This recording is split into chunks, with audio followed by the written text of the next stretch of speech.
தேவனுடைய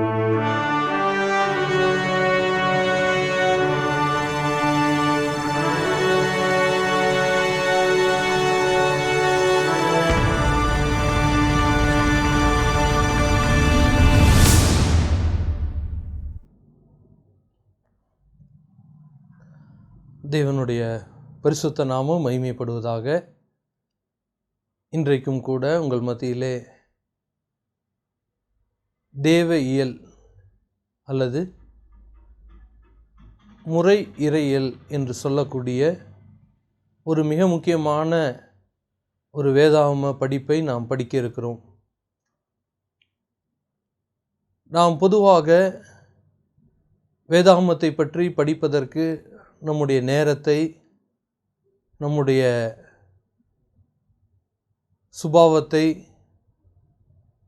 நம்முடைய பழக்க முறைகளை நாம் பயன்படுத்துவது கிடையாது.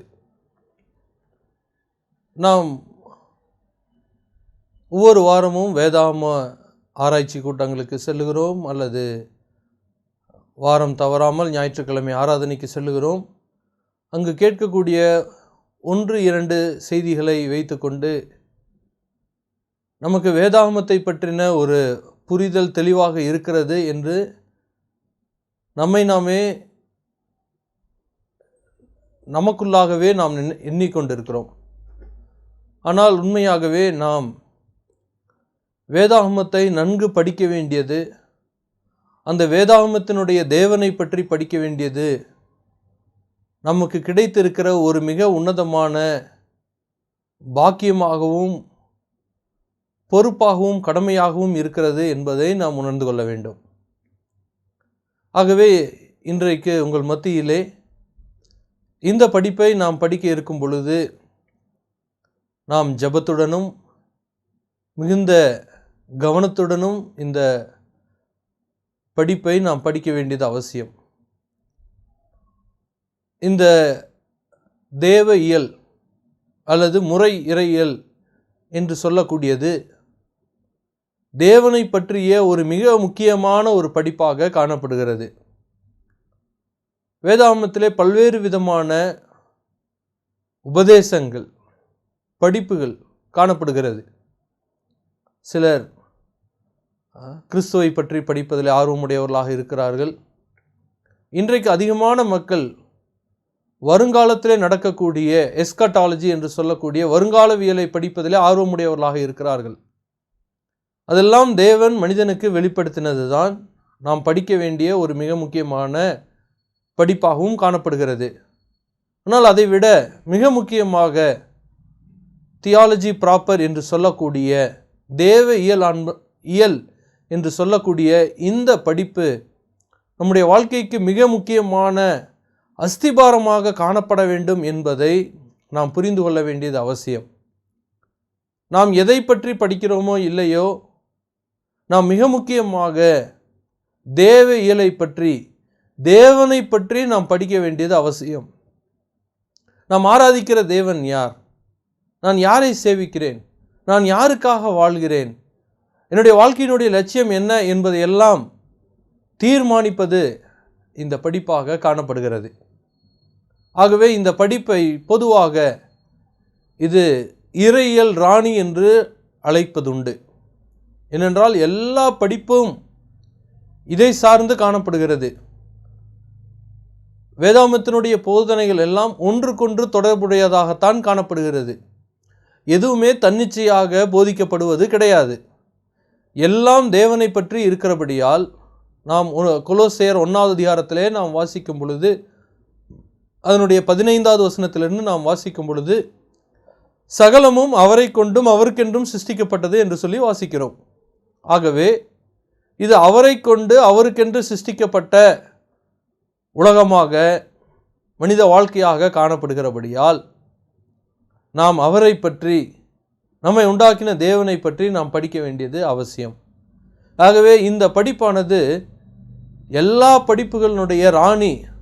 அந்த அளவிற்கு இது தலை சிறந்ததாக, மிக முக்கியம் வாய்ந்ததாக காணப்படுகிறது என்று குறிப்பதற்காக இது அடையாளப்படுத்தப்படுகிறது. ஆகவே இதை நாம் மிக உன்னிப்பாக, மிக கவனமாக படிக்க வேண்டியது அவசியம் அதனுடைய முக்கியத்துவம் நம்முடைய வாழ்க்கையிலே அவசியமாக காணப்படுகிறது என்பதை நாம் உணர்ந்து கொள்ள வேண்டும். இந்த படிப்பு இது கற்பனையாக சொல்லக்கூடிய ஒரு இறையியல் கோட்பாடு அல்ல. இது உண்மை, இது நிஜம், இது சத்தியம். தேவனை பற்றி படிப்பது என்பது கற்பனையாக தோன்றின ஒரு கல்வி முறை அல்ல. இருக்கிறதா இல்லையா என்று தெரியாததை பற்றி படிப்பதல்ல. தேவன் இருக்கிறார் என்பதை சத்தியமாக வெளிப்படுத்துகிற ஒரு படிப்பாக இருக்கிறது. ஆகவே தேவனை பற்றி நாம் படிக்க வேண்டியது மிகவும் அத்தியாவசியமாக காணப்படுகிறது.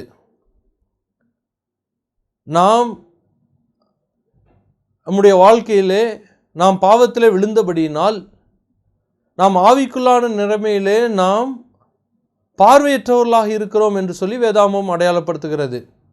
நம்முடைய மனக்கண்ணானது குருடாகி போய் இருக்கிறது என்று சொல்லி வேதாகமம் அடையாளப்படுத்துகிறது. ஆகவே குருடாக்கப்பட்ட பாவத்திலே வாழ்ந்து கொண்டிருக்கிற மனிதன் அவனால் வெளிச்சத்திலே இருக்கக்கூடிய தேவனை பற்றி தன்னிச்சையாக அவனால் தெரிந்து கொள்ளவோ படிக்கவோ அவனால் முடியாது. அவனுக்கு அது தடை செய்யப்பட்டதாக காணப்படுகிறது. ஆகவே இந்த ஒரு விஷயம் அவனுக்கு பூரணமாக வெளிப்படுத்தாமல் இருக்கும் பொழுது, அல்லது தேவனை பற்றி அவன் தெரிந்து கொள்ளாமல் இருந்தால், இந்த உலகத்தை பற்றியும் இந்த உலகத்தில் இருப்பதை பற்றியும் அவனால் சரியாக புரிந்து கொள்ள முடியாது. தேவன் இவைகளை உண்டாக்கி இருக்கிறார். நாம் ஏற்கனவே சொன்னது போல, நாம் கொலோசியரில் வாசிப்பதைப் போல அவரை கொண்டும் அவருக்கென்றும் சிருஷ்டிக்கப்பட்டிருக்கிறது. ஆகவே இந்த உலகத்திலே நாம் எதை பற்றி படிக்க வேண்டுமானாலும் அதை தெரிந்து கொள்வதற்கு, அதை புரிந்து கொள்வதற்கு நமக்கு தேவ இயலானது மிக அத்தியாவசியமாக காணப்படுகிறது. தேவனை பற்றி தெரிந்து கொள்ளாமல் தேவன் உண்டாக்கினதை பற்றி மனிதனால் புரிந்து கொள்ள முடியாது. மனிதன் பொதுவாக என்ன செய்கிறான்? தேவனை பற்றி படிப்பதை அவன் நிராகரித்து விடுகிறான். அவன் அதை நிறுத்தி கொள்ளுகிறான். தேவன் இருக்கிறாரா இல்லையா எனக்கு தெரியாது என்று சொல்லி அவன் நிராகரித்து போகிறான். தேவனை நான் பார்க்கவில்லை என்று சொல்லி தள்ளி போட்டு விடுகிறான். ஆகவே மனிதன் தேவனை தவிர்த்து விட்டு இங்கே தேவன் உண்டாக்கின விஷயத்தை பற்றி நான் படிக்க வேண்டும் என்று சொல்லி ஆவலுடையவனாக இருக்கிறான். அவன் இதை புரிந்து கொள்ள வேண்டும் என்றால் அவன் முதலாவது தேவனை பற்றி படிக்க வேண்டும். பிரியமானவர்களே, ஒரு கதை இப்படியாக சொல்லப்படுகிறது. ஒரு முறை ஒரு வாலிப நண்பர் அந்த ஊரில் இருக்கக்கூடிய முடித்திருத்தும் அந்த கடைக்கு அவர் சென்றார். அங்கு சென்றும் பொழுது அந்த முடித்திருத்தம் செய்யக்கூடிய அந்த நபரிடத்தில் சம்பாஷணையானது, உரையாடலானது ஆரம்பித்தது. இருவரும் பல்வேறு விஷயங்களை பேசினார்கள். அரசியல் பேசினார்கள், பொருளாதாரத்தை பற்றி பேசினார்கள், குடும்பத்தை பற்றி பேசினார்கள், இந்த உலகத்திலே மனிதனுடைய கலாச்சாரத்தை பற்றி பேசினார்கள். பல விஷயங்களை பேசிவிட்டு கடைசியாக அவர்கள் கடவுளை பற்றி பேசுவதற்கு அவர்களுடைய உரையாடலானது கடந்து சென்றது. அப்படி செல்லும் பொழுது அந்த உரையாடலில் அந்த முடித்திருத்தும் அந்த நபர் இப்படியாக சொன்னார், நான் கடவுளை நம்புவதில்லை, கடவுளை நான் பார்ப்பதில்லை. இந்த கடை விட்டு நாம் வெளியிலே சென்றால் எத்தனை விதமான மனிதர்களை பார்க்கிறோம், எவ்வளவு கொடுமையான உலகமாக இருக்கிறது. பெற்றோர் இல்லாத பிள்ளைகளை பார்க்கிறோம், வறுமையிலே வாடக்கூடிய ஏழை மனிதர்களை பார்க்கிறோம், சிறு குழந்தைகளுக்கு பல்வேறு விதமான கொடிய நோய்களை இருப்பதை பார்க்கிறோம். இப்படி சமுதாயமானது பல்வேறு விதமான நிலைமையிலே பிரச்சனைகளில் பாதிக்கப்பட்டிருக்கிறது. அது மட்டுமல்ல, தினம் தினம் செய்தித்தாளை எடுத்தால் நாட்டுக்கு நாடு பயங்கரமான போர்களை சந்திக்க நேரிடுகிறது. ஒரு நாடு இன்னொரு நாடை ஆள்வதற்காக பொருளாதார தடை கொண்டு வருகிறது. இப்படி பல விஷயங்கள் இருக்கிறதை பார்க்கும் பொழுது கடவுள் இருக்கிறார் என்பதை நம்மால் ஒத்துக்கொள்ள முடியவில்லை. கடவுள் இருந்தால் மனிதனை ஏன் அப்படி உண்டாக்குகிறார்? ஏன் ஏழ்மையிலே மனிதனை வைத்திருக்கிறார்? ஏன் பல்வேறு விதமான நோய்களை மனிதனுக்கு கொடுக்கிறார்? ஆகவே நான் கடவுளை நான் ஏற்றுக்கொள்வதில்லை, கடவுளை நான் பார்ப்பதில்லை, நான் நிராகரிக்கிறேன் என்று சொல்லி அந்த மனிதர் சொன்னார். அந்த வாலிப நண்பர் அவரிடத்தில் எந்த விதமான பதிலும் சொல்லவில்லை. அந்த கடையை விட்டு முடித்திருத்தினதற்கு பின்பாக அவர் கடந்து சென்றார். வெளியிலே அவர் இறங்கி அவர் கடந்து சென்று கொண்டு இருக்கும் பொழுது எதிரில் அவருக்கு எதிர்பட்டு ஒரு நடுத்தர வயதுள்ள ஒரு நபர் மிக அழுக்காக, ரொம்ப நாள் முடி திருத்தம் செய்யாமல் அது பின்னல் அடைந்து மிக மோசமான ஒரு நிலைமையிலே எந்த விதமான முடியையும் திருத்தாமல் நீண்ட நாள் அப்படியே வாழ்ந்து கொண்டிருக்கிற ஒரு மனிதனை அவர் அங்கே சந்தித்தார். அதை பார்த்துவிட்டு அந்த நண்பர் வேக வேகமாக திரும்ப அந்த முடி திருத்தும் கடைக்கு வந்தார். வந்து முடி திருத்தக்கூடிய நண்பரை உள்ளே இருந்து அழைத்தார். இங்கே வாருங்கள். அவர் அழைத்தார். அவரும் வெளியே வந்தார். அவர் காட்டினார், நான் முடித்திருத்தக்கூடிய முடித்திருத்தக்கூடிய நபர்கள் இந்த ஊரில் இல்லை என்று சொல்லி நான் நம்புகிறேன் என்று சொல்லி அவர் சொன்னார். உடனே முடித்திருத்தக்கூடிய அந்த நபர் சொன்னார், அது எப்படி? நான் இங்கே தானே நின்று கொண்டு இருக்கிறேன். நான் உங்களுக்கு முடித்திருத்தம் இப்பொழுதுதானே செய்தேன். அப்படி இருக்கும் பொழுது முடித்திருத்தக்கூடிய பார்பர் என்று சொல்லக்கூடிய நான் இல்லை என்று எப்படி நீங்கள் நிராகரிக்கிறீர்கள் என்று சொல்லி கேட்டார். அப்படி ஒருவேளை முடித்திருத்தக்கூடிய நபர் இங்கே இருந்தால் எப்படி இங்கே அழுக்கு படிந்த, முடி திருத்தம் செய்யாத, மிக நேர்த்தியாக இல்லாத, சவரம் செய்யாத, இவ்வளவு நாள் இப்படியாக வாழ்ந்து கொண்டிருக்கிற மனிதர் இங்கே எப்படி இருக்க முடியும்? ஒருவேளை முடித்திருத்தக்கூடிய நபர் இந்த ஊரில் இருந்தால் இப்படி ஒரு மனிதர் எப்படி வாழ முடியும் என்று சொல்லி அந்த நபரிடத்தில் கேட்டார். அவர் சொன்னார், நான் இங்கே தான் இருக்கிறேன், ஆனால் முடி திருத்தம் செய்வதற்கு அவர்கள் வரவில்லை. அவர்கள் வராமல் இருப்பதனாலே நான் இங்கே இல்லை என்று பொருளாகிவிடுமா, என்று அர்த்தமாகிவிடுமா என்று சொல்லி அவர் கேட்டார். அப்பொழுது இந்த வாலிப நண்பர் சொன்னார், இது போலதான் கடவுளை பற்றியும். கடவுளிடத்திலே மனிதன் போவதில்லை. கடவுளிடத்திலே சென்று அவனுடைய வாழ்க்கையை பற்றி அவன் எந்த விதத்திலும் கடவுளிடத்திலே அவன் கேட்பதில்லை. தன்னுடைய வாழ்க்கையினுடைய லட்சியத்தை பற்றி கேட்பதில்லை. நான் எப்படி வாழ வேண்டும் என்று கேட்பதில்லை. மனிதன் கடவுளிடத்திலே செல்லாதபடியினாலே கடவுள் இல்லை என்று சொல்லி எப்படி அர்த்தமாகிவிடும்? அப்படி அல்ல. கடவுள் இருக்கிறார் என்பதற்கான சான்றுகள் பல உள்ளன. ஆனால் மனிதன் நிராகரிக்கிறான். அதை ஏற்றுக்கொள்ள மனிதன் மறுப்பதினாலே கடவுள் இல்லை என்று ஆகிவிடாது என்று சொல்லி அந்த வாலிபர் நண்பர் சொல்லிவிட்டு கடந்து சென்றார். பிரியமானவர்களே, நம்முடைய நிலையும் அப்படித்தான். இன்றைக்கு உலகத்தில் அநேக மக்கள் அப்படித்தான் வாழ்ந்து கொண்டிருக்கிறார்கள். கடவுளிடத்திலே தங்களுடைய வாழ்க்கையை அவர்கள் ஒப்பு கொடுப்பதில்லை. கடவுளிடத்திலே அவர்கள் கேட்பதில்லை.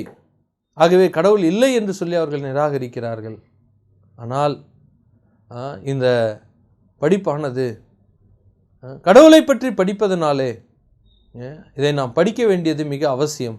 கடவுள் இருக்கிறார் என்பதை இந்த படிப்பு ஆணித்தரமாக அது சொல்லுகிறது.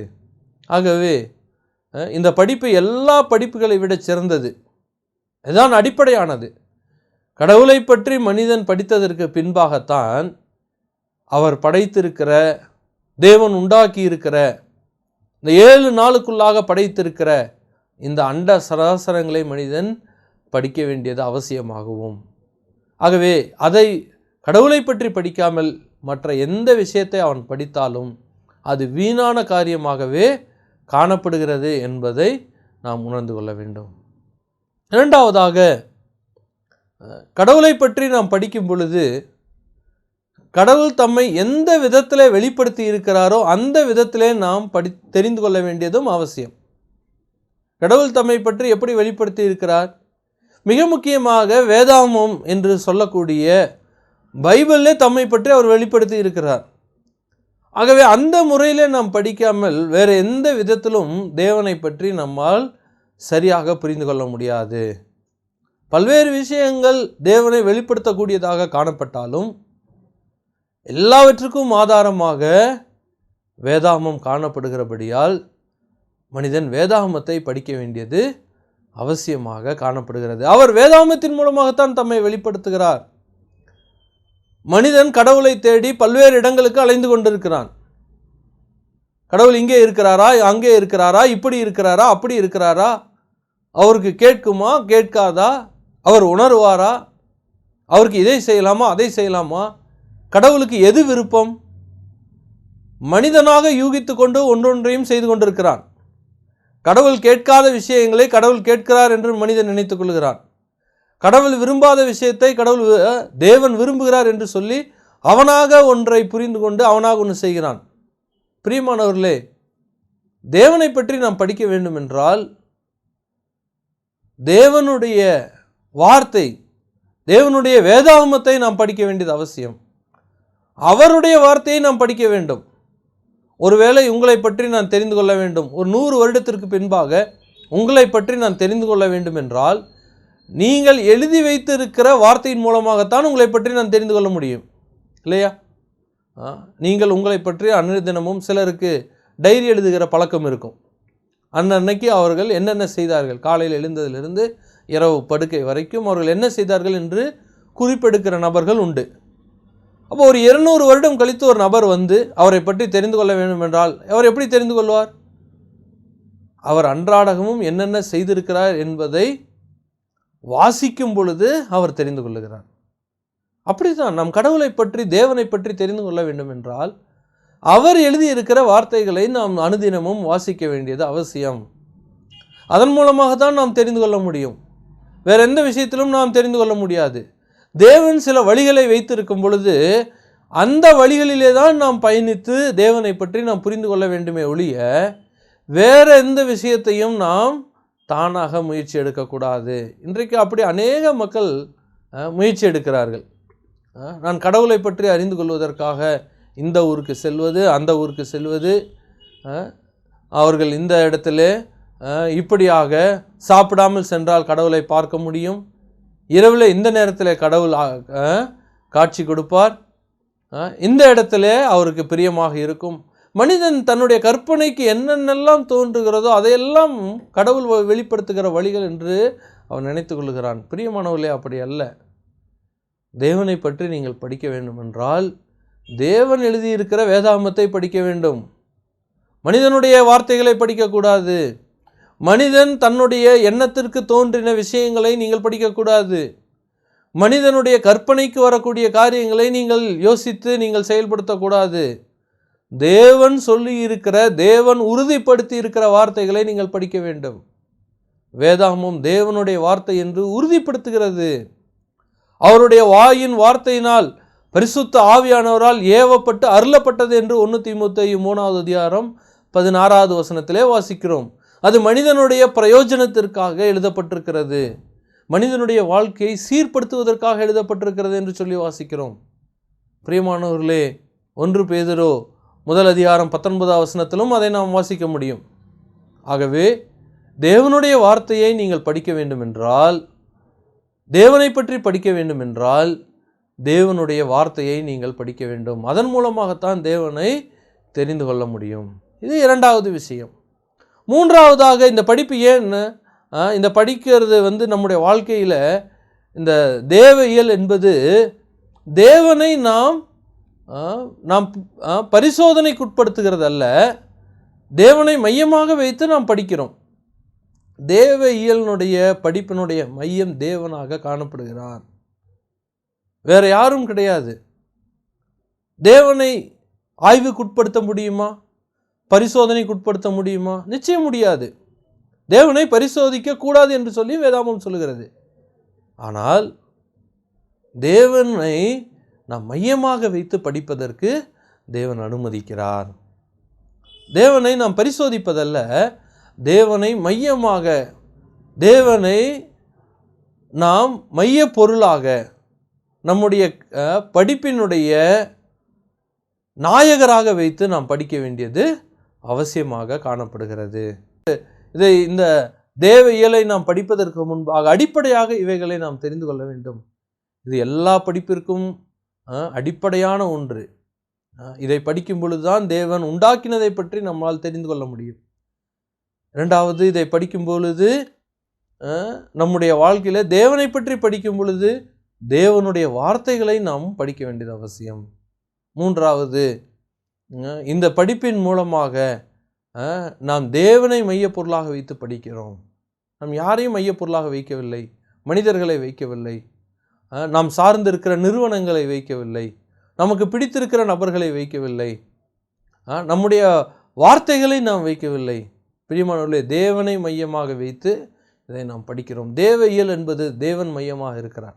பல்வேறு விதமான படிப்புகளில் பல்வேறு விதமான காரியங்கள் மையமாக இருக்கிறது. சரித்திரம் நாம் வாசிக்கும் பொழுது யாருடைய சரித்திரத்தை படிக்கிறோமோ அவர்களை மையமாக வைக்கிறோம். ஒருவேளை நாம் கால்நடைகளை படிக்கும் பொழுது கால்நடையை மையமாக வைக்கிறோம். அப்போ தேவனை பற்றிய படிப்பு, தேவ இயல் என்பது தேவனை மையமாக வைத்து படிக்கக்கூடிய படிப்பு. ஆகவே இது ரொம்ப அவசியமாக காணப்படுகிறது. தேவன் மனிதனுக்கு அதை மனிதனுடைய மொழிகளிலே அவர் வெளிப்படுத்துகிறார். அவன் அப்படி படிக்கும் பொழுது மனிதனோடு மனித மொழிகளிலே அவர் வெளிப்படுத்துகிறார். இது எவ்வளவு சந்தோஷமான விஷயம். தேவன் இந்த உலகத்திலே பல்வேறு விதமான சிருஷ்டிப்புகளை படைத்திருந்தாலும் அவர் மனிதனோடு தேவனை மையமாக வைத்து படிக்கும் பொழுது தேவன் மனிதனோடு மனித மொழிகளிலே அவனோடு பகிர்ந்து கொள்ளுகிறார் என்பதை நாம் புரிந்து கொள்ள வேண்டும். அது மட்டுமல்ல, இந்த படிப்பை நாம் படிக்கும் பொழுது 4 மிக முக்கியமான விஷயங்களை இந்த படிப்பில் நாம் படிக்க இருக்கிறோம். ஒன்று, தேவனுடைய இருப்பு. தேவன் இருக்கிறார் என்பதை நாம் படிக்கிறோம். தேவனுடைய சுபாவங்கள், பண்புகளை பற்றி நாம் படிக்கிறோம். தேவனுடைய ஆழ்தத்துவம், திரித்துவம் என்று சொல்லக்கூடிய மிக முக்கியமான ஒரு விஷயத்தை நாம் படிக்க இருக்கிறோம். அது மட்டுமல்ல, தேவனுடைய சர்வ வல்லமை, தேவனுடைய ஞானம், தேவனுடைய பரிசுத்தம், அது தேவனுடைய இப்பேற்பட்ட உன்னதமான பண்புகள், தேவனுக்கு மட்டுமே இருக்கக்கூடிய பண்புகள் என்ன என்பதை பற்றி நாம் படிக்கிறோம். இந்த படிப்புகள் எல்லாம் படிக்கும் பொழுது நம்முடைய வாழ்க்கையில் இது எவ்வளவாக பிரயோஜனப்படுத்துகிறது என்பதையும் நாம் படிக்க இருக்கிறோம். பிரியமானவர்களே, நாம் படிக்கிற எந்த ஒரு படிப்பும் நம்முடைய வாழ்க்கைக்கு பிரயோஜனமாக வேண்டியது மிக அவசியமாக அது காணப்படுகிறது. இது அது மட்டுமல்ல, இந்த படிப்பை நாம் படிக்கும் பொழுது நிச்சயமாக சில இடைவெளிகளும் உண்டு என்பதை நாம் தெரிந்து கொள்ள வேண்டும். தேவ இயலை படிக்கும் பொழுது மட்டுமல்ல, வேதாகமத்தை படிக்கும் பொழுது நிச்சயமாக ஒரு இடைவெளி உண்டு. மனிதனுக்கும் தேவனுக்கும் ஒரு இடைவெளி உண்டு என்பதை நாம் புரிந்து கொள்வது இந்த படிப்பின் மூலமாக. என்ன அந்த பிரிவு? மனிதன் தேவனால் படைக்கப்பட்ட பொழுது பாவமில்லாதவனாக படைக்கப்பட்டான். ஆனால் படைக்கப்பட்ட இந்த மனிதன் அவன் பாவத்தில் விழுந்து போனான். அவனுடைய வீழ்ச்சியானது இந்த சிருஷ்டிப்பை பாதித்தது. அவனுடைய வீழ்ச்சியானது மனித வாழ்க்கையை பாதித்தது. அவனுடைய வீழ்ச்சியானது அவனுக்கு பின்பாக வரக்கூடிய எல்லா சந்ததியையும் அது பாதித்தது. அவனுடைய வீழ்ச்சியானது அவனுடைய எதிர்கால நித்தியத்தை அது பாதிக்கக்கூடியதாக இருக்கிறது. ஆகவே பாதிக்கக்கூடிய இந்த வீழ்ச்சியிலிருந்து தேவன் மீட்டெடுக்கிறார். தேவன் திரும்பவுமாக மனிதனை அவருடைய பாதையிலே கொண்டு வருகிறார் என்பதை இதன் மூலமாக நாம் தெரிந்து கொள்ள இருக்கிறோம். பிரியமானவர்களே, இது மிகவும் அருமையான ஒரு படிப்பாக காணப்படுகிறது. எத்தனையோ வருடங்கள் நாம் பல காரியங்களுக்கு நம்முடைய வாழ்க்கையை செலுத்துகிறோம். பல விஷயங்களுக்கு நம்முடைய நேரத்தை நாம் கொடுக்கிறோம். நாம் பிறந்து 5 வயதில் படிக்க ஆரம்பித்து சிலரை பார்த்தால் 30-35 வருடங்கள் வரையும் கூட படிக்கிறவர்கள் உண்டு. ஆனால் சில வருடங்கள், சில நாட்கள் நாம் தேவனை பற்றி படிப்பதற்கு ஒதுக்க வேண்டியது அவசியமாக காணப்படுகிறது. இந்த படிப்பானது பிரியமானவர்களே, மனிதனுக்கும் தேவனுக்கும் இருக்கக்கூடிய இடைவெளியை இது குறைக்கிறது. இது எவ்வளோ பெரிய ஒரு பாக்கியம். மனிதன் தேவனோடு சேர முடியவில்லை. அவனுடைய வாழ்க்கையில் இருக்கக்கூடிய பாவம் தேவனோடு சேர்க்க முடியவில்லை. அப்படி இருக்கும் பொழுது, இதை நாம் படிக்கும் பொழுது மனிதன் தேவனோடு சேர்க்கப்படுகிறான். மனிதன் தேவனோடு சேர்க்கப்படுகிறான் என்பதை விட மிக உன்னதமான விஷயம் இந்த உலகத்தில் என்னது? பெரிய பணம், பொருள், புகழ்ச்சி இதெல்லாம் இருந்து மனிதன் தேவனோடு சேர்க்கப்படவில்லை என்றால் அவனுடைய வாழ்க்கையினுடைய பிரச்சனைகள், அவனுடைய வாழ்க்கையினுடைய அவலங்கள் மிக கொடூரமானதாக அவனுடைய நித்தியமானது முடியும். ஆனால் இதை நாம் படிக்கும் பொழுது நிச்சயமாக தேவனுக்கும் நமக்கும் இருக்கக்கூடிய அந்த இடைவெளியானது மிக குறையும். தேவன் மனிதனோடு சேர்க்கப்படுகிறார். மனிதன் தேவனோடு சேர்க்கப்படுகிறான். குமாரனாகிய தேவன் மனிதனை தேவனோடு சேர்க்க வந்தார் என்பதை இந்த படிப்பின் மூலமாக நாம் புரிந்து கொள்ள முடிகிறது. பிரியமானவர்களே, இந்த படிப்பு நம்முடைய வாழ்க்கைக்கு மிக அவசியமாக காணப்படுகிறது. அது மட்டுமல்ல, இந்த படிப்பில் இருக்கக்கூடிய இடைவெளி இன்னொன்று மிக முக்கியமானது. தேவனை நாம் கண்ணார பார்ப்பதல்ல. நாம் எங்கேயும் நாம் பார்க்க முடிவதில்லை. இன்றைக்கு தேவன் எங்கே இருக்கிறார் என்று சொன்னால், நாம் உடல் சார்ந்து ஒரு உருவத்திலே தேவனை கொண்டு வந்து நிறுத்த முடியாது. ஆகவே மனிதனுக்கு அதை புரிந்து கொள்வதற்கு சற்று கடினமாக இருக்கும். ஆனாலும் கூட இந்த படிப்பு சத்தியம் வாய்ந்தது, இது உண்மையானது. தேவனுடைய வார்த்தை வெளிப்படுத்துகிறது. அவருடைய குமாரன் அதை வெளிப்படுத்தி இருக்கிறார். இயேசு கிறிஸ்து பிறந்து 2025 வருடங்கள் ஆகிறது. இன்றைக்கும் கூட நாம் அவரை பற்றி படிப்பதற்கு ஆதாரமாக காணப்படுகிறது. ஆகவே இந்த படிப்பு ரொம்ப அவசியமான ஒன்றாக காணப்படுகிறது. அது மட்டுமல்ல, இதை நாம் படிக்கும் பொழுது நம்முடைய வாழ்க்கையிலே நம்முடைய சுபாவங்கள் மாறும்.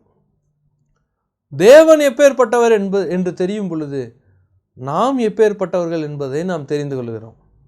நமக்குள்ளாக தாழ்மை வெளிப்படும், நமக்குள்ளாக அன்பு வெளிப்படும், நமக்குள்ளாக இரக்கம் வெளிப்படும், நமக்குள்ளாக கிருபை வெளிப்படும். பிரியமானவர்களே, நாம் எவ்வளவு லேசானவர்கள் என்பதை நாம் புரிந்து கொள்ள முடியும். மனிதன் தேவனை பற்றி சரியாக புரிந்து கொள்ளாததால்தான் பல நேரங்களிலே மனிதன் என்ன நினைத்து கொண்டிருக்கிறான்? தான் கடவுள் என்று நினைக்கிறான். இதையெல்லாம் ஆட்சி செய்யக்கூடியவன் நான் என்று நினைக்கிறான்.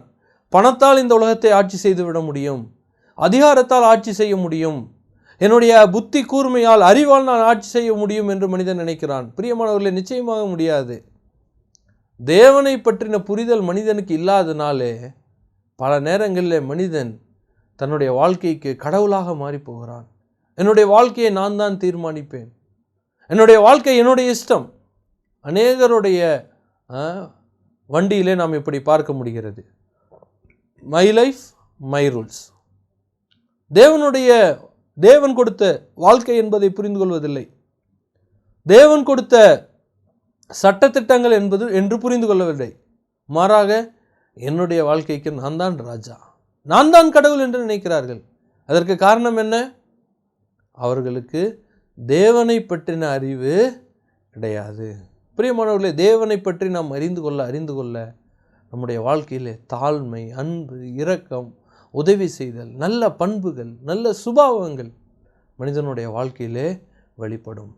இயேசு கிறிஸ்துவானவர் இப்படி சொல்லுகிறார், நல்ல மனுஷன் தன்னுடைய இருதயமாகிய நல்ல பொக்கிஷத்திலிருந்து அதை எடுத்து காட்டுகிறான் என்று சொல்லி.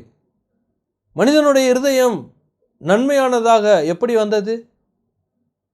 தேவனை பற்றி மனிதன் புரிந்து கொள்ளும் பொழுதுதான் அவனுடைய இருதயம் நன்மையானதாக மாறி போகிறது. ஆகவே மனிதனுக்கு தேவனை பற்றின சத்தியங்கள், உண்மைகள் மனிதனுடைய வாழ்க்கைக்கு இன்றியமையாத ஒரு தேவையாக காணப்படுகிறது என்று நாம் புரிந்து கொள்ள வேண்டும். அது மட்டுமல்ல, மனிதன் தேவனை பற்றி சரியான புரிதல் அவனுடைய இஷ்டத்திற்கு கிடைக்காமல் இருக்கும் பொழுது பல்வேறு விதமான தவறான கோட்பாடுகளை அவன் உண்டாக்கி கொள்கிறான். ஏத்திசம் என்று சொல்லக்கூடிய நாத்திகவாதிகளாக மாறி போகிறார்கள். சிலரை பார்க்கும் பொழுது மோனோத்திசம், ஏக கொள்கை என்று சொல்லி, கடவுள் ஒருத்தர் தான் என்று சொல்லி, அது யார் என்று தெரியாது என்று சொல்லக்கூடிய கொள்கைக்குள்ளாக போகிறார்கள். சிலர் அனைத்திறை கொள்கை என்று சொல்லக்கூடிய பேனந்திசம் என்று சொல்லக்கூடிய விஷயத்திலே வருகிறார்கள். அதாவது எல்லாம் கடவுள், சர்வமும் கடவுள் என்று சொல்லக்கூடிய விதத்திலே மனிதர்கள் உபதேசிக்கிறார்கள். சிலரை பார்க்கும் பொழுது ஆக்னாஸ்டிக்சிசம், அதாவது கடவுள் இருக்கிறாரா இல்லையா என்று எனக்கு தெரியவில்லை, இருக்கிறார் என்றால் எனக்கு தெரியவில்லை, இருக்கிறாரா தெரியவில்லை, இல்லையா தெரியவில்லை, ரெண்டுமே தெரியல. அப்போது கடவுளை பற்றின எந்த விதமான அக்கறையும் எடுத்துக்காத ஒரு விஷயம், அதுதான் ஆக்னாஸ்டிக் என்று சொல்லக்கூடிய கொள்கை. இன்றைக்கு அநேகர் அப்படி இருக்கிறார்கள். இப்போ கடவுளை பற்றி அது ஒரு ஃபேஷனாக பார்ப்பதற்கு ஜொலிக்கக்கூடிய விதத்தில் நான் இப்படி சொல்லிக் கொள்ளும் பொழுது மற்றவர்களுக்கு முன்பாக பெரிய கல்விமான் என்று அடையாளப்படுத்துவதற்காக இப்படி சொல்லக்கூடியவர்களும் உண்டு. பிரியமானவர்களே, மனிதன் தேவனை பற்றி தவறாக புரிந்து கொள்ளும் பொழுது தவறான கொள்கைக்குள்ளாக அவன் கடந்து செல்கிறான். தவறான கொள்கை கடவுளை பற்றி வந்தால் அது என்ன நஷ்டம், என்ன லாபம், என்ன அவனுக்கு கிடைத்துவிட போகிறது என்றால் அவனுடைய வாழ்க்கை தீமையான வழியிலே கொண்டு போகிறது. கடவுளை பற்றி அவன் சரியாக புரிந்து கொள்ளாததினால் அவன் தவறான விஷயங்களே அவன் செய்கிறான். கடவுள் இல்லை என்று சொல்லும் பொழுது என்னுடைய வாழ்க்கையில் நான் என்ன வேணாலும் செய்யலாம், எனக்கு எந்த விதமான கோட்பாடும் கிடையாது. ஒழுக்கத்துக்கு யாரும் கோட்பாடு சொல்ல வேண்டியதில்லை, நான் என்னுடைய இஷ்டத்துக்கு என்ன தோணுதோ அதான் நான் செய்வேன். இப்படி மனிதர்கள் இருப்பதற்கு காரணம் கடவுளை பற்றின புரிதல் இல்லை. புரிதல் இல்லாதனாலே அவர்களுக்கு தேவ பயம் இல்லை, தேவனுடைய நியாய தீர்ப்பை பற்றி அவர்களுக்கு புரிதல் இல்லை. ஆகவே பல்வேறு விதமான தீமையான கொள்கைகள் மனிதன் தேவனை பற்றி உண்டாக்குகிறான். தேவனை பற்றி சரியாமல் புரிந்து கொள்ளாத பொழுது அநேக தவறான உபதேசங்களை, தவறான புரிதலை அவன் கொண்டு வந்து அவனுடைய வாழ்க்கைக்கு பல்வேறு விதமான தீமையான விளைவுகளை அவன் ஏற்படுத்தி கொள்ளுகிறான். ஆகவே இந்த படிப்பு நம்முடைய வாழ்க்கைக்கு இவ்வளவு மிக முக்கியம் வாய்ந்ததாக காணப்படுகிறது. தேவன் யார், அவருக்கும் எனக்கும் என்ன தொடர்பு, அவருடைய சுபாவம் என்ன, அந்த சுபாவத்தினாலே என்னுடைய வாழ்க்கையில் கிடைக்கக்கூடிய நன்மை என்ன, அவர் எதற்காக என்னை உண்டாக்கி இருக்கிறார், இதெல்லாம் நாம் தெரிந்து கொள்ள வேண்டும் என்றால் தேவ இயல், முறை இறையியல் என்று சொல்லக்கூடிய இந்த படிப்பை நாம் படிக்க வேண்டியது அவசியம். பிரியமானவர்களே, இதை நாம் படிக்க துவங்கும் பொழுது கடினமாக காணப்படும். ஏனென்றால் இது மனித மூளைக்கு உட்பட்டதல்ல. சர்வத்தையும் உண்டாக்கின ஆண்டவர் தம்முடைய வாயின் வார்த்தையினாலே உண்டாக்கினார். அவர் உண்டாக கடவது என்று சொல்லும் பொழுது உண்டாயிற்று. ஆதியும் அந்தமும் இல்லாத தேவன், அவருக்கு துவக்கமும் இல்லை முடிவும் இல்லை. சர்வ ஞானி, எல்லாம் அறிந்தவர், சர்வ வியாபகி, எல்லாம் அவருடைய பிரசனத்திற்குள்ளாக காணப்படுகிறது. சர்வ வல்லமையுள்ளவர், எல்லா வல்லமையும் அவருக்கே உண்டானது. ஆகவே இப்பேற்பட்ட ஒரு தேவனை ஒன்றுமில்லாத மனிதர்கள், அறிவில்லாத மனிதர்கள், மிகவும் பலவீனமான மனிதர்கள், ஒன்றும் புரிதல் இல்லாத மனிதர்கள் இந்த மூலையிலே படிப்பது என்பது மிக கடினமானது தான். ஆனாலும் கூட இதை படிக்க நாம் துவங்கும் பொழுது இந்த சர்வ வல்லமையுள்ள ஆண்டவர், சர்வ ஞானியான ஆண்டவர், சர்வ பிரசன்னத்தை கொடுக்கக்கூடிய ஆண்டவர், அவர் உங்களுக்கு இரக்கம் செய்யக்கூடியவராக இருக்கிறார். நீங்கள் அவரை பற்றி படிப்பதால், இதை நீங்கள் படிக்கும் பொழுது தேவனுடைய பிரசன்னம் உங்கள் மத்தியில் காணப்படும். தேவ ஞானமானது இதை படிப்பதற்கு உங்களுக்கு உதவியாக காணப்படும். தேவனுடைய வல்லமையானது உங்களுடைய மனதிற்கும் உங்களுடைய ஆத்மாவிற்கும் அது பலன் செய்யக்கூடியதாக காணப்படும். ஆகவே இந்த ஒரு அருமையான இந்த இறையியல், இந்த தேவ இயலை நாம் படிக்க வேண்டியது அவசியமாக காணப்படுகிறது. இதை நாம் படிக்கும் பொழுது இதனுடைய முக்கியத்துவம் என்ன என்பதை நாம் தெரிந்து கொள்ள வேண்டியது மிக அவசியம். இந்த தேவ இயலை நாம் படிக்கும் பொழுது 7 மிக முக்கியமான அடிப்படையான காரணங்கள் உண்டு. இதை ஏன் படிக்க வேண்டும்? இது எல்லா படிப்புக்கும் ஞானி என்பதற்காக படிக்க வேண்டுமா, அல்லது யாரும் படிக்க முடியாத அளவிற்கு மிக கடினமான ஒரு படிப்பாக இருப்பதனாலே நாம் படிக்க வேண்டுமா? எந்த நோக்கத்திற்காக இதை படிக்க வேண்டும்? இது அவ்வளோ முக்கியத்துவம் வாய்ந்தது என்ன என்று சொல்லி கேட்டால் 7 மிக முக்கியமான காரணங்கள் உண்டு இதை நாம் படிப்பதற்கு. இதை நாம் படிப்பதற்கு 7 மிக முக்கியமான காரணங்கள் உண்டு. முதலாவது, எல்லா இறையியலுக்கும் இதுதான் அடிப்படையான ஒன்று. நீங்கள் கிறிஸ்துவை பற்றி படிப்பதாக இருந்தாலும், பரிசுத்த ஆவியானவரை பற்றி படிப்பதாக இருந்தாலும், ரட்சிப்பை பற்றி படிப்பதாக இருந்தாலும், வேறு எந்த இறையியல் சார்ந்த விஷயங்களை அல்லது வேறு எந்த விஷயங்களை படிக்க வேண்டும் என்றாலும், முதலாவது நீங்கள் தேவனை பற்றி அடிப்படையாக படிக்க வேண்டும். தேவனை பற்றி அடிப்படையாக தெரிந்து கொள்ள வேண்டியது அவசியம்.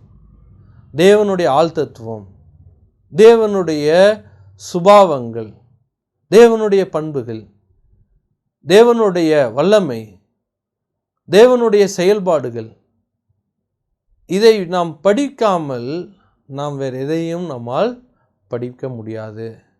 அதை படிக்க வேண்டும் என்றால் தேவயியல் என்று சொல்லக்கூடிய முறை இறையியல் என்று இந்த படிப்பை நாம் படிக்க வேண்டியது அவசியமாக காணப்படுகிறது.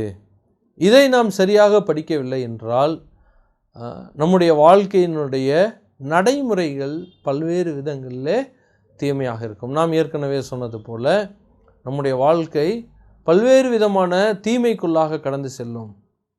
தீமையான வழிகளை நாம் பின்பற்றக்கூடியவர்களாக இருப்போம்.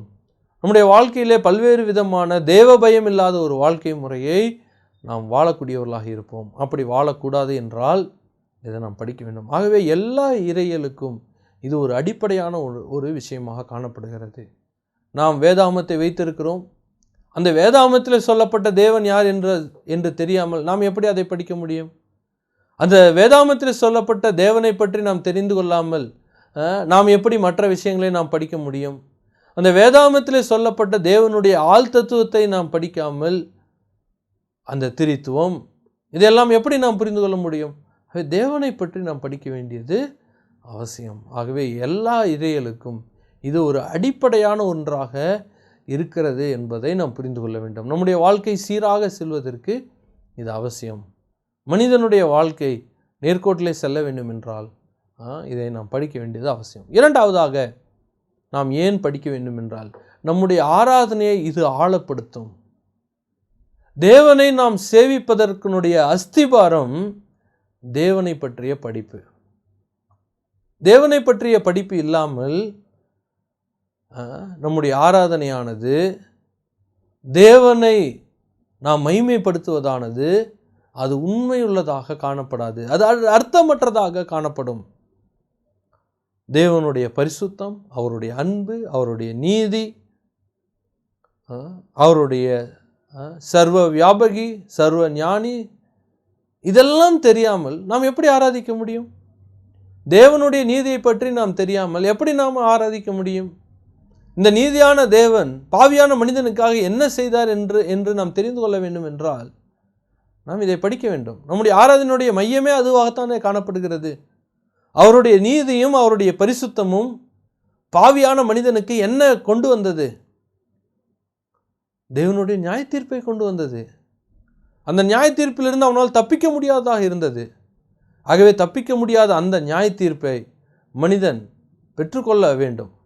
ஆனால் அதற்கு பதிலாக, இந்த மனிதனுக்கு பதிலாக மனிதனுடைய நியாய தீர்ப்பை அவருடைய குமாரனாக இயேசு கிறிஸ்து ஏற்றுக்கொண்டார் என்று சொல்லி தான் நாம் ஆராதிக்கிறோம். ஆகவே நம்முடைய ஆராதனை அர்த்தமுள்ளதாக காணப்படுவதற்கு இந்த இறையியல், இந்த தேவயியல், இந்த முறை இறையியல் படிக்க வேண்டியது அவசியம். நம்முடைய ஆராதனையினுடைய மையம் தேவனை பற்றியதாக காணப்படுகிறது. ஆகவே இதை நாம் படிக்க வேண்டியது மிக அவசியமாக காணப்படுகிறது.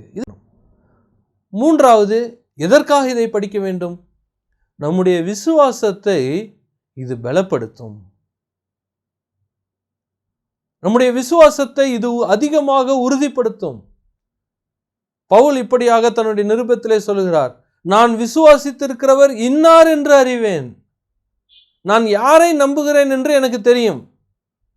பிரியமானவர்களே, நான் ஒருவரை நம்பாமல் அவருக்கு என்னுடைய வாழ்க்கையை நான் ஒப்புக் கொடுக்க முடியாது. ஆகவே நாம் விசுவாசித்திருக்கிறவர் யார் என்று தெரிய வேண்டும். பவுலுக்கு தெரிந்திருந்தது அவர் விசுவாசிக்கிற நபர் யார். அதற்காக அவர் அனுதினமும் வேதாகமத்தை எடுத்து வாசித்தார். எனக்கு பிரியமானவர்களே, உங்களுடைய விசுவாசம் உறுதிப்பட வேண்டும் என்றால் நீங்கள் தேவ இயலை படிக்க வேண்டியது அவசியம். நாம் பல நேரங்களிலே சோர்ந்து போகிறோம். பல நேரங்களிலே நம்முடைய வாழ்க்கையானது ஆட்டம் கண்டு விடுகிறது. பல நேரங்களிலே நம்முடைய விசுவாச வாழ்க்கையானது சோர்ந்து போகிறது. பல நேரங்களிலே நாம் கவலையுற்று நாம் பின்வாங்க செய்கிறோம். இதெல்லாம் எதற்காக? இதெல்லாம் எதனுடைய விளைவாக நடக்கிறது? நமக்கு தேவனை பற்றி சரியான புரிதல், தேவனை பற்றின அறிவு நமக்கு இல்லை. தேவனை பற்றிய அறிவு நமக்கு இருந்திருந்தால் நம்மை உற்சாகப்படுத்துவதற்கு ஆள் தேவையில்லை. தேவனை பற்றின அறிவு நமக்கு சரியாக இருந்திருந்தால் நம்முடைய விசுவாச வாழ்க்கையிலே நாம் தொடர்ந்து முன்னேறி செல்லுவோம். நம்ம எபிரேயர் 11வது அதிகாரத்தில் நாம் அநேகரை குறித்து வாசிக்கிறோம். அவர்கள் எல்லாம் விசுவாச வீரர்கள் என்று சொல்லி நாம் அடையாளப்படுத்துகிறோம். ஏன் அப்படி அடையாளப்படுத்துகிறோம்? அவர்களுக்கெல்லாம் தேவனை பற்றின அறிவு இருந்தது. பிரியமானவர்களே, நாம் தேவனை பற்றிய சரியான புரிதல் நமக்கு இருந்தால் நம்முடைய விசுவாச வாழ்க்கையானது அதிக உறுதிப்பாடுள்ளதாக காணப்படும். மோசே தேவனை பற்றி அதிகமாக தெரிந்து கொண்டார். நாம் வேதாமத்தில் வாசிக்கிறோம், மோசேயை போல ஒருவரும் முகமுகமாக தேவனோடு பேசவில்லை. அவர் தினமும் முகமுகமாக தேவனோடு பேசினபடியால், தேவனை பற்றி அவர் தெரிந்து கொண்டபடியால் அவருடைய வாழ்க்கையிலே அவருடைய விசுவாசமானது அதிக உறுதிப்பாடாக காணப்பட்டது. இன்றைக்கும் நாம் அநேக பிள்ளைகளுக்கு மோசே அதை நாம் பெயர் வைக்கிறோம். உலகத்தில் எண்ணற்ற நபர்கள் அந்த பெயரில் இருக்கிறார்கள். எல்லா பெற்றோர்களுக்கும் அது ஒரு ஆசை, என்னுடைய பிள்ளை வேதாமத்திலே வாழ்ந்த அந்த மோசையை போல காணப்பட வேண்டும் என்று சொல்லி. அப்படியானால் அந்த மோசேயை விசுவாசித்த அந்த தேவனை பற்றி நாம் தெரிந்து கொள்ள வேண்டியது அவசியம். நம்முடைய பிள்ளைகளுக்கு நாம் அப்பேற்பட்ட பெயர்களை மட்டும் வைத்தால் போதாது. பிரியமானவர்களே, அந்த தேவனை பற்றி நாம் தெரிந்து கொள்ள வேண்டியது அவசியமாக காணப்படுகிறது. நாம் 3 காரியங்களை பார்த்தோம். முதலாவது, எல்லா இறைகளுக்கும் அடிப்படை இதுவாக இருக்கிறது. ஆகவே நாம் தேவ இயலை நாம் படிக்க வேண்டும். இரண்டாவதாக, நாம் ஏன் படிக்க வேண்டும்? நம்முடைய ஆராதனையானது அதிக ஆழம் உள்ளதாக, அர்த்தம் உள்ளதாக, உண்மையுள்ளதாக, தேவனுக்கு பிரியமானதாக இருக்க வேண்டும் என்றால் தேவனை பற்றிய இந்த தேவ இயலை நாம் படிக்க வேண்டியது அவசியம். மூன்றாவதாக, நம்முடைய விசுவாசம் உறுதிப்படுவதற்கு தேவனை பற்றி நாம் தெரிந்து கொள்ள வேண்டும். அப்படி இருக்கும் பொழுது தான் நம்முடைய விசுவாச வாழ்க்கையானது அசையாமல் அது காணப்படும். நான்காவதாக, நாம் இந்த தேவ இயலை ஏன் படிக்க வேண்டும்? நம்முடைய வாழ்க்கையை இதுதான் சீர்படுத்தும். நம்முடைய வாழ்க்கையை நெறிப்படுத்துவது தேவனை பற்றி படிக்கும் பொழுதுதான். தேவனுடைய சுபாவங்களை பற்றி படிக்கும் பொழுது நம்முடைய வாழ்க்கை சரியான பாதையில் அது கடந்து செல்லும். நமக்கு தேவனை பற்றி தெரியாதனால தான் நம்முடைய வாழ்க்கையை நாம் ஏனோ தானோ என்று வாழுகிறோம். தேவனுடைய பரிசுத்தத்தை பற்றி நமக்கு சரியாக புரிதல் இல்லாததால்தான் நாம் ஏனோ தானோ என்று வாழுகிறோம். தேவனுடைய நீதியை பற்றி நமக்கு சரியான புரிதல் நமக்கு இல்லாததால்தான் நாம் நம்முடைய இஷ்டத்திற்கு நம்முடைய வாழ்க்கையை நாம் நகர்த்த நாம் முயற்சி எடுக்கிறோம். பிரியமானவர்களே, நம்முடைய வாழ்க்கை சரியான பாதையிலே, நம்முடைய வாழ்க்கை ஒழுங்குள்ளதாக காணப்பட வேண்டும் என்றால் தேவனை பற்றின படிப்பு நம்மளோட வாழ்க்கைக்கு அவசியமானதாக காணப்படுகிறது. ஆகவே இந்த படிப்பு ரொம்ப அவசியமானது. தேவ இயல் என்பது மிக அவசியம் வாய்ந்ததாக காணப்படுகிறது. ஐந்தாவதாக, தேவனை பற்றிய படிப்பு எதுக்கு அவசியம்? தவறான உபதேசத்திலிருந்து நம்மை பாதுகாப்பதற்கு தேவனை பற்றின உபதேசம் தேவை. இன்றைக்கு உலகத்திலே பல்வேறு விதமான கள்ள உபதேசங்கள் தோன்றி இருக்கிறது. திரித்துவத்தை பற்றிய கள்ள உபதேசங்கள் தோன்றி இருக்கிறது. தேவனை பற்றிய கள்ள உபதேசங்கள் தோன்றி இருக்கிறது. தேவனுடைய பரிசுத்தத்தை பற்றிய கள்ள உபதேசங்கள் இந்த உலகத்திலே தோன்றி இருக்கிறது. தேவனுடைய நியாய தீர்ப்பை லேசாக எடுத்துக்கொள்ளக்கூடிய கள்ள உபதேசங்கள் இந்த உலகத்திலே மலிந்து போய் காணப்படுகிறது. எனக்கு பிரியமானவர்களே, உங்களுடைய வாழ்க்கை தவறான உபதேசத்திலிருந்து பாதுகாக்கப்பட வேண்டும் என்றால் நீங்கள் தேவனை பற்றிய தேவ இயலை படிக்க வேண்டியது அவசியம். இந்த முறை இறையியல் மிக அவசியமாக காணப்படுகிறது. உங்களுடைய வாழ்க்கையை நீங்கள் பாதுகாத்து கொள்வதற்கு, உங்களுடைய வாழ்க்கையை வேலி அடைத்து காத்து கொள்வதற்கு தேவனை பற்றின உபதேசம் தேவை. வேதாகமத்தில் யோபு என்ற ஒரு அருமையான தேவ பக்தனை நாம் அறிவோம். அவர் உத்தமர், சன்மார்க்கர், தேவனுக்கு பயந்தவர் என்று சொல்லி வாசிக்கிறோம். இப்படியெல்லாம் அவர் இருப்பதற்கு என்ன காரணம்? தேவனை பற்றி பல்வேறு விதமான தவறான காரியங்களை தன்னுடைய மனைவியோ தன்னுடைய நண்பர்களோ சொல்ல முயற்சித்தும் யோபுவினுடைய இருதயத்திலே அந்த எண்ணங்கள் வரவில்லை. காரணம் என்ன? அவருக்கு தேவனை பற்றி நன்றாக புரிதல் இருந்தது. தேவனை பற்றின அறிவு அவருக்கு சரியாக இருந்தது. அவருடைய வாழ்க்கையிலே தவறான உபதேசங்களில் அவர் தன்னை பாதுகாத்து கொண்டார். ஏறத்தாழ 4000 5000 வருடத்திற்கு முன்பாக வாழ்ந்த நபர் தேவனை பற்றி நல்ல ஒரு புரிதலும் அறிவும் அவருக்கு காணப்பட்டபடியால் அவர் அப்படியாக பாதுகாத்து கொண்டார். இந்த கடைசி காலத்தில் வாழ்ந்து கொண்டிருக்கிற நாம் ஃபோனிலும் யூடியூப்லும் ஃபேஸ்புக்கிலும் பல்வேறு விதமான தவறான உபதேசங்களை சரியான உபதேசம் என்று நினைத்து நாம் கேட்டுக்கொண்டிருக்கிறோம். அன்றாடம் காலையிலே, மாலையிலே, மதியத்திலே ஓய்வெடுக்கும் பொழுது அந்த உபதேசங்களிலிருந்து நாம் பாதுகாக்கப்பட வேண்டும் என்றால் தேவனை பற்றின உபதேசம் நாம் படிக்க வேண்டியது அவசியம். தேவ இயலை நாம் படிக்க வேண்டியது அவசியமாக காணப்படுகிறது. இது 5வது காரணமாக இருக்கிறது. 6வதாக இந்த தேவ இயலை ஏன் படிக்க வேண்டும் என்றால் உங்களுடைய ஊழியத்திற்கு இதுதான் அஸ்திபாரமாக இருக்கிறது. உங்களை ஊழியத்தின் பாதையிலே வழிநடத்துவதற்கு உந்து விசையாக தேவ இயல் தான் காணப்படுகிறது. தேவனை பற்றி நாம் படிக்கும் பொழுது நாம் ஊழியத்தின் பாதையிலே நாம் வழிநடத்தப்படுவோம். நாம் தேவனுடைய வேலைகளை செய்வதற்கு நாம் உற்சாகப்படுத்தப்படுவோம். தேவனுக்காக நேரம் கொடுக்க வேண்டும் என்று சொல்லி தன்னிச்சையாக மனிதனுடைய இருதயத்திலே அது வரக்கூடியதாக இருக்கும். கட்டாயத்தின் பேரில் அல்ல. பிரியமானவர்களே, தேவனை பற்றி நீங்கள் படிக்க ஆரம்பித்தால் தேவனுடைய வேலையை பற்றி அக்கறையானது நமக்குள்ளாக வரும். மனிதர்கள் ஏன் அக்கறையற்று இருக்கிறார்கள்? ஊழியத்தை பற்றி. ஊழியத்திற்கு வாருங்கள், ஊழியம் செய்ய வேண்டும், தேவனுக்காக நம்முடைய நேரத்தை கொடுக்க வேண்டும், தேவனுடைய வார்த்தையை நாம் பகிர்ந்து கொள்வதற்காக நேரத்தை கொடுக்க வேண்டும் என்று சொல்லி நாம் ஒவ்வொரு வாரமும் ஒவ்வொரு முறையும் நாம் உந்தி தள்ள வேண்டியதாக காணப்படுகிறது. ஏன் அந்த அவல நிலை? நாம் தேவனை பற்றி மனிதர்களுக்கு புரியாதனால்தான், அந்த அறிவு அவர்களுக்கு தெளிவாக காணப்படாதனால்தான் அவர்களுக்கு ஊழியத்தின் மேல் எந்த விதமான பாரமும் அக்கறையும் இல்லை. பிரியமானவர்களே, தேவனை பற்றி நாம் படிக்க வேண்டியது, தேவனை பற்றிய இந்த தேவ இயலை படிக்க வேண்டியது அவசியமாக காணப்படுகிறது.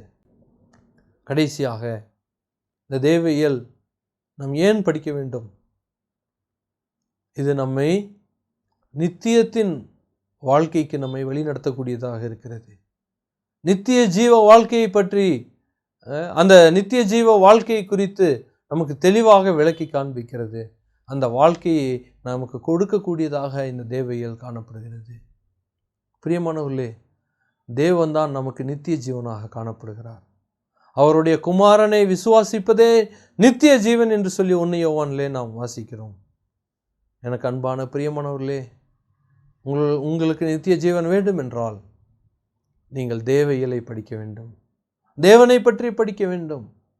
தேவனை பற்றிய படிப்பை அல்லாமல் நித்திய ஜீவனை உங்களால் தெரிந்து கொள்ள முடியாது. இயேசு கிறிஸ்துவானவர் நித்திய ஜீவனாக காணப்படுகிறார். நானே வழியும் சத்தியமும் ஜீவனுமாய் இருக்கிறேன், என்னை அல்லாமல் ஒருவனும் பிதாவின் இடத்தில் வரான் என்று சொல்லி வாசிக்கிறோம். பிரியமானவர்களே, தேவனை பற்றி நாம் படிக்கும் பொழுதுதான் நித்திய ஜீவனை நாம் பெற்றுக்கொள்கிறோம். பிதாவாகிய தேவன் தம்முடைய ஒரே பேரான குமாரனை இந்த பூமியிலே இருக்கக்கூடிய மனிதர்களுக்காக அவருடைய குமாரனை விட அவர் அன்பு கூர்ந்து அவர் நேசித்து அனுப்பினார் என்று சொல்லி யோவான் 3:16 வாசிக்கிறோம். தேவன் தம்முடைய ஒரே பேரான குமாரனை விசுவாசிக்கிறவன் எவனோ அவன் கெட்டு போகாமல் நித்திய ஜீவனை அடையும்படிக்கு அவரை தந்தர்லி இவ்வளவாய் உலகத்தில் அன்பு கூர்ந்தார் என்று வாசிக்கிறோமே. அப்போ தேவனை பற்றி நாம் தெரிந்து கொள்ள வேண்டும். ஒரு மிக அன்பான தேவன் ஒருவர் இருக்கிறார். அவர் வானத்தையும் பூமியையும் உண்டாக்கினவர். அவர் நீதியிலே உன்னதர்.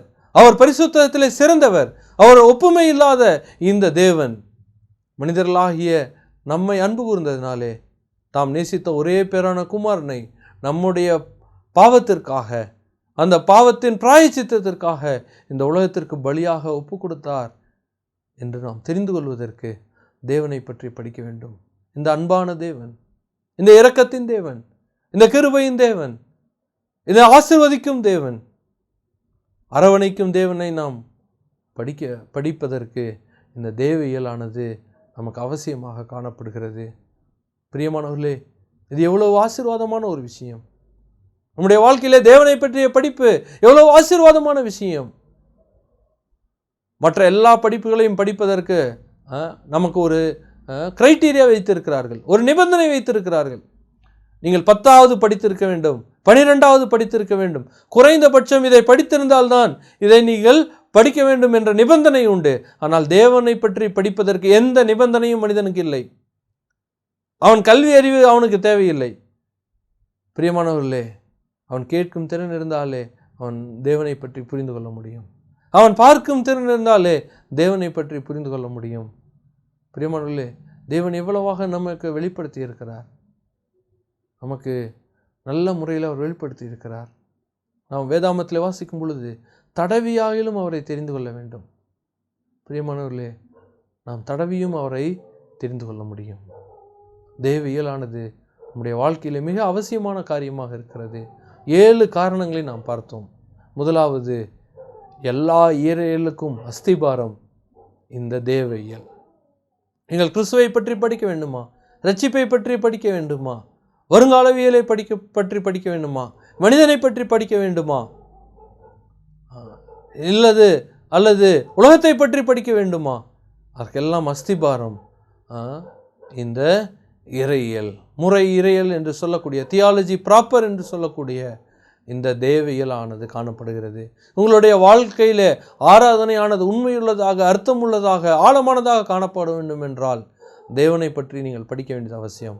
உங்களுடைய வாழ்க்கையிலே விசுவாசமானது உறுதிப்பாடோடு காணப்பட வேண்டும் என்றால் நீங்கள் இதை படிக்க வேண்டியது, தேவையியலை படிக்க வேண்டியது அவசியம். உங்களுடைய வாழ்க்கை நெறியுள்ளதாக, அர்த்தமுள்ளதாக காணப்பட வேண்டும் என்றால் இதை நீங்கள் தேவையியலை நீங்கள் படிக்க வேண்டியது அவசியம்.